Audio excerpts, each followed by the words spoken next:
which is All right. nice. Which is nice. So our geometry is the same because there is only one source of geometry. Our material is actually the same, but we have the ability to do a ton more with materials here if we wanted to. The mesh here is different because we can. Yep.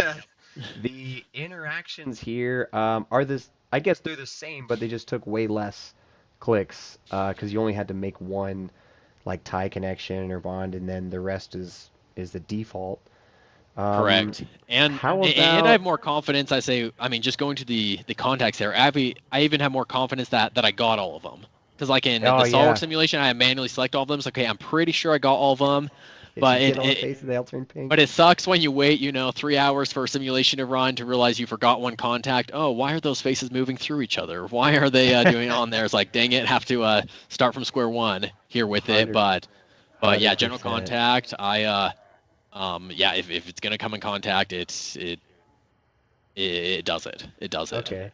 What about the loading in this one? Did you have to set that up differently? Yeah, so I mean, honestly, it's pretty similar. As I say in SolidWorks Simulation, on it there, it's a little bit different how it goes about it, but the same concept. And so when I very first, within there, set up a coupling, which is basically kind of connecting geometry to non-geometry, is Oh, what I did okay. here. So I It's kind of connected, like your rigid this connection, your rigid exactly. bars from. Okay, I got you. Yeah, so kind of like there. So I connected that, I guess my cylinder here to that coordinate system. As I did before. Hey, let me just kind of connect these, and then I can control that, and that coupling of how I move it. Exactly, basically how I did in SolidWorks Simulation. Just Okay. just called a little bit different. So like in here, I go into my actual setup, and I have Oh, like my okay. applied translation, which is a little bit cleaner, more intuitive there. But hey, I took that coupling I created. Hey, just move that coupling in reference to there. Hey, move that up 10 millimeters, and I have that same And you have it on a same kind of curve. curve, Gotcha. same idea. So hey, if I like look at that curve, you'll notice that I put in the exact same values that I put in SolidWorks simulation. Say, hey, move this up for the first half of the simulation, rotate it 40 degrees for the second half of the simulation there. How But about, in here's a odd question for you maybe. That coordinate system that you made to locate that point, did you do that in SOLIDWORKS or did you do it here in Simulia? Ooh, great question. In this case, I did it in SolidWorks. That's just because hey, I already had it. Because hey, I set up SolidWorks and on here with it, but I could have done it in either or, Oh, on it okay. there. So it'll automatically come in with your geometry, um, from SolidWorks on there. But sometimes if you're creating stuff on the fly, you can um, yeah, if you create stuff on the fly, you can do it here in Simulia as well. So like I don't know. Let's see. I guess on that one. Um, yeah, so like right Let's see. now you could create different Create a supports, point, create different whatnot. ones on there, No, create them whatever. on the I'm gonna do fly it. there. Look, I'm gonna do it all in SolidWorks, anyways. So, Yep. let's see. If I have SolidWorks to use to make anything geometry reference or otherwise, I'm gonna use SolidWorks for sure. Exactly. Hey, what you're used to doing on there. Now you have to go save it, re-update it there so it takes, 30 seconds instead of 5 seconds, Yeah, but right. we'll I'll survive it. yeah, we'll figure it out. We'll figure it out there. Well, that must get us close to hitting solve or maybe defining the type of solve we're doing, like if we're doing a nonlinear solve or what kind of step. Yeah, and in a little bit different conversation where I'm just kind of looking through the setup, what's doing on there, but really once I set up my mesh, is that I'm setting like what kind of step, like you said on there, which is the solver. Hey, am I doing a linear, a nonlinear, your implicit or explicit on it there, and so you have different steps. Have on there procedure. So like I zoom in, it's not even showing all of them here, but it's like man, there's a lot of these like hey you don't it's like what in the world is that? You don't need to know. It's like hey Yeah. you have your core ones that you use and then different applications there. But like for example the static step here, that's basically the equivalent of a non-linear simulation in SOLIDWORKS simulation. Is that is technically a non-linear static Okay. on It's a there, which is nonlinear kind study, of but it doesn't have like inertia. yep, doesn't have inertia. And yeah, so it doesn't have inertia on there. Now, I don't want to get too deep there, but there's the implicit dynamic step as well, which is um which also has some options for what's called a quasi-static, which can actually, honestly, I'll often default to this one just because it's a little bit more efficient solver compared to on there with it, but really both running this one as a quasi-static or that one as a static there are both, hey, you're nonlinear static on it on that front.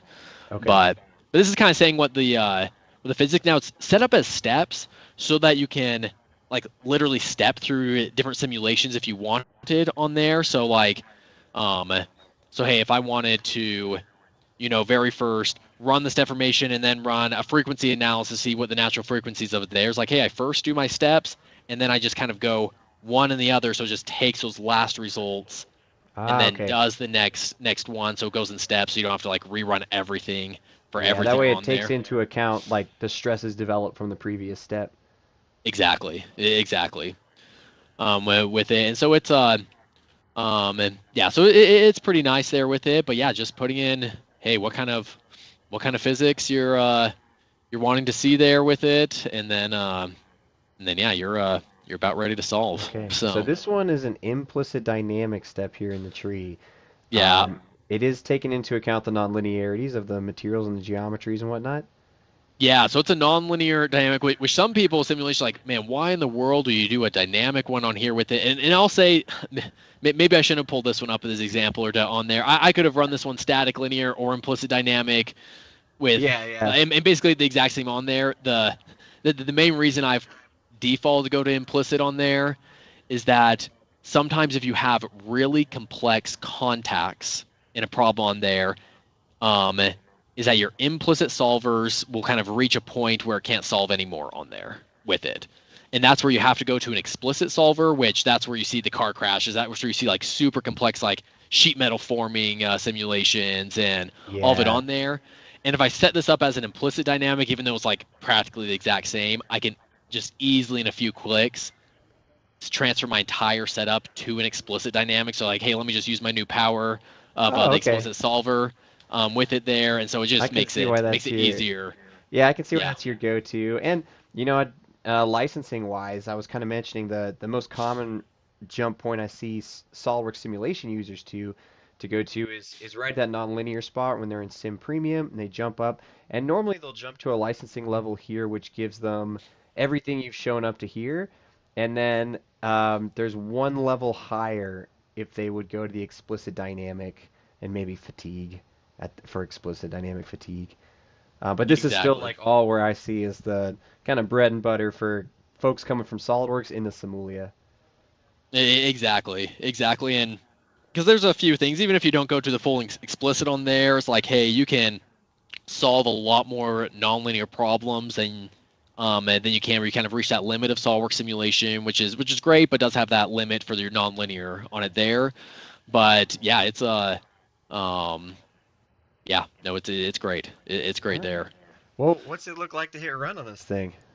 Yeah, absolutely. So I'll select run on here. Like I said, like the SolidWorks simulation equivalent one was about 5 hours solve on there, Yeah. local, and then here on this one, it's like I said, it was about 25 minutes solve. Now, I won't Oh, wow. relive solve it here, but it's Yeah. but it's cool. It's cool. So